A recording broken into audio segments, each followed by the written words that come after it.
Meron po akong re-referin. Bali X12. Yan.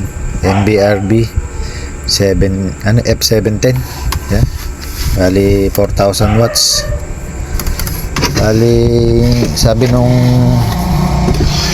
may-ari po-protect daw. Bali subukan natin. Iyan ko muna. Lagyan ko muna siya ng ng wire. Kabitan ko lang.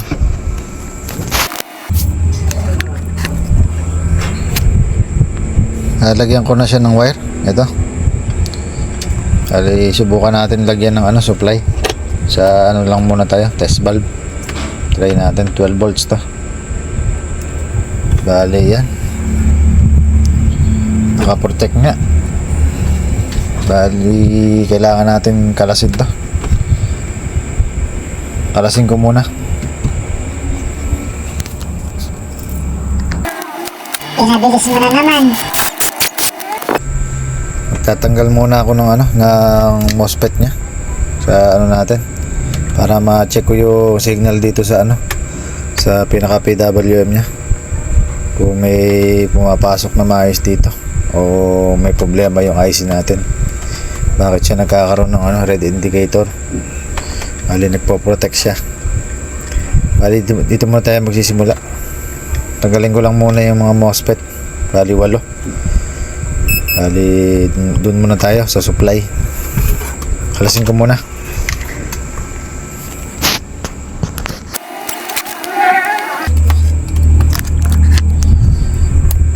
Bali ito, natanggalan natin yung MOSFET natin. Pero pa rin siya? May red indicator pa rin. Malamang talaga dito may tama yan sa pinaka power supply natin section. Bali muna, hanapin ko muna yung may problema rito. Bali try ko munang mag-trace ng signal. Bakit may protect. Bali tingnan ko muna.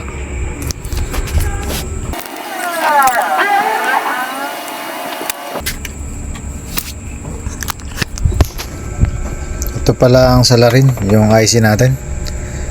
Ayan, yung TL494. Bali sinubukan ko siya palitan. Ayan, try ko munang ilagay yung natin, test light.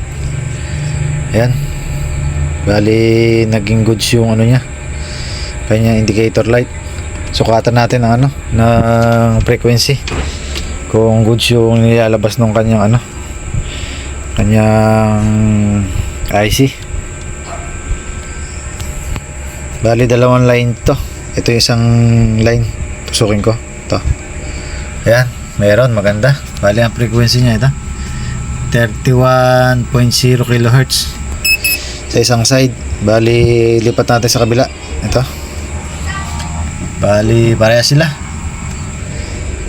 Bali ganun din sa kabila yan. Dito sa side na to. Ito. Yan, isa lang naman yan. Magkaruktong lang to sa kayo nandini sa kabila. Bali yan.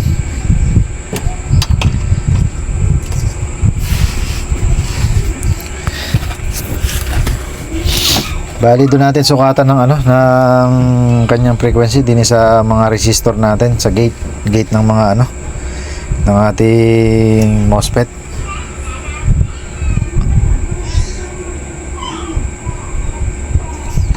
Bali yan. Try natin.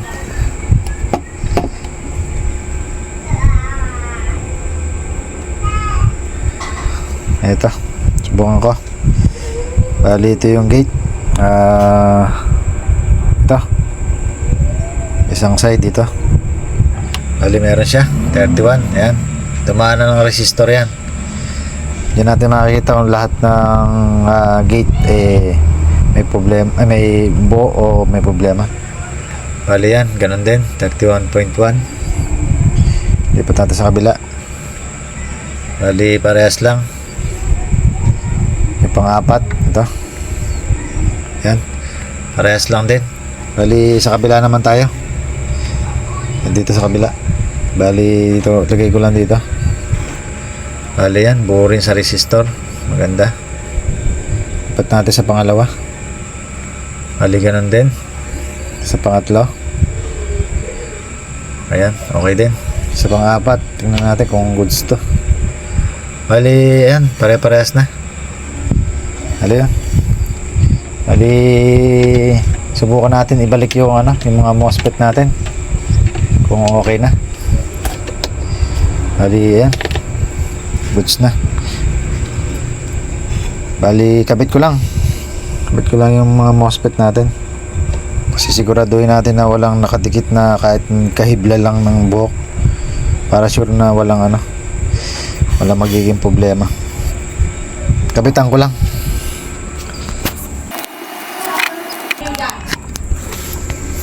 Bali ito, nag-check muna pala tayo ng kanyang MOSFET. Puro meron palang leak. Bali palitan na rin natin ng bago to. Bali ito, meron na tayong pamalit. Bali sinukatan ko na siya, hindi ko na lang siya ipakikita para mabilis lang yung trabaho. Bali ito, palitin talaga. Pati ito yung pinalitan nating IC ito. Yan, kapapalit lang natin ito. Nung tanggalin natin to, nilipatan natin ng ibang IC. Ayan, naging okay yung niya, yung kanya indicator light, nawala yung kanya protect. Bali ito, sasabay na rin natin to. Nagkaroon ng leak. Bali ito, palitan na natin ng bago. Para medyo malayo yung may-ari nito yung nagpagawa para sure. Para wala nang babalik. Kabit ko lang.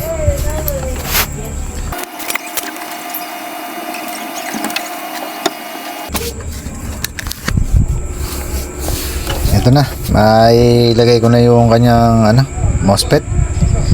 Subukan na natin. Lagyan natin ng supply. Sa lang to, test valve lang to. Tingnan natin kung magkakaroon pa ng indicator light na red protect. Ayan, bali wala.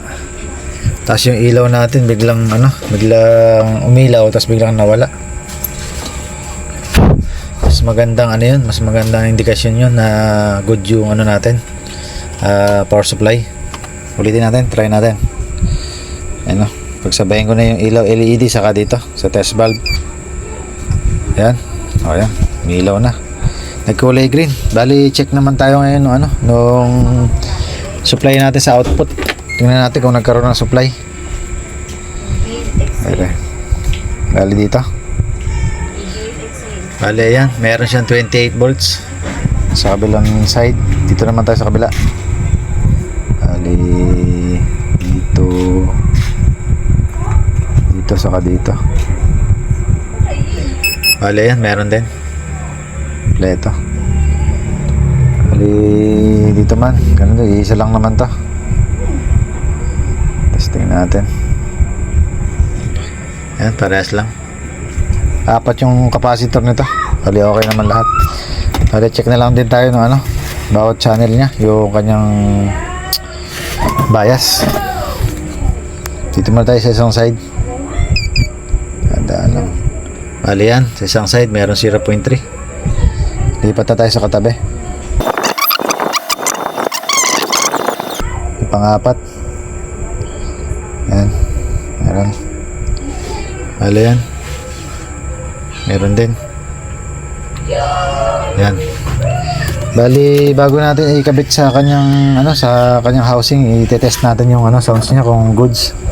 Kung wala bang palitin dito sa sa mga selector niya. Testing natin kung buong-buo yung tunog niya. Bali kabitan ko lang ng ng ating source saka output. Kabitan ko lang. Bali ito, testing na natin yung ginawa nating ampli. Bali nilagay ko na siya sa heatsink para hindi tayo masiraan, baka masyadong mag-init. Bali ito, lagyan muna natin ng ng supply. Test valve lang muna tayo. Yan, okay. Yan, good naman. Bali dito sa speaker naglagay tayo ng 4 na output. Yan, pero 2 lang yung ginamit nating yung ginamit nating speaker para maririnig natin kung may pagbabago doon sa nilalabas na output na sounds, para malaman natin kung may problema yung 4 na channel, kung alin doon yung mayroong mahina, malakas, ganyan. Yan, bali si-select lang natin ganyan yan. Bali select na lang muna natin sa ano 1 saka sa 4. Yan, 1 and 4 yung output. Then mag ano naman tayo dito ng ano 1 and 4 sa input. Bali ito. Lagyan natin sa 1, ayan, 1 saka 4 ito. Yan. Bali yan. Volume lang natin. Yan, meron.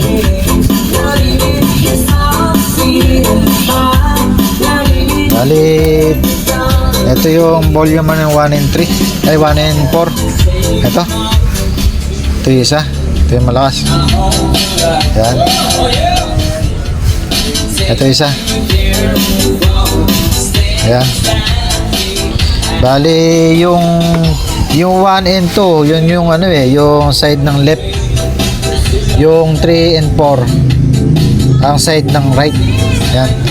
Bali ang pinagtugtog natin isa sa left number 1. Bali yung isa sa right number 4. Bali yan, patayin natin yung isa. Ayan, namatay yung 4. Buhayin natin yung 4. Patayin natin yung 1. Ayan.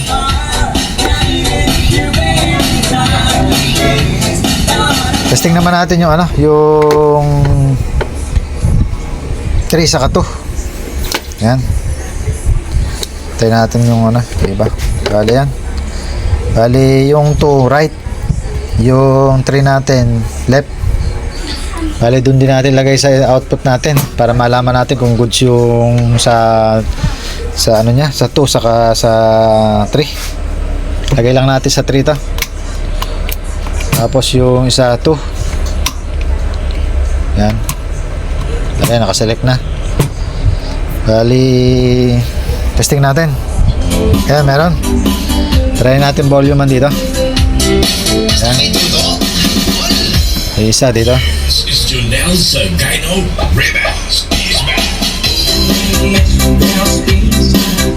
Ayan, gumagana.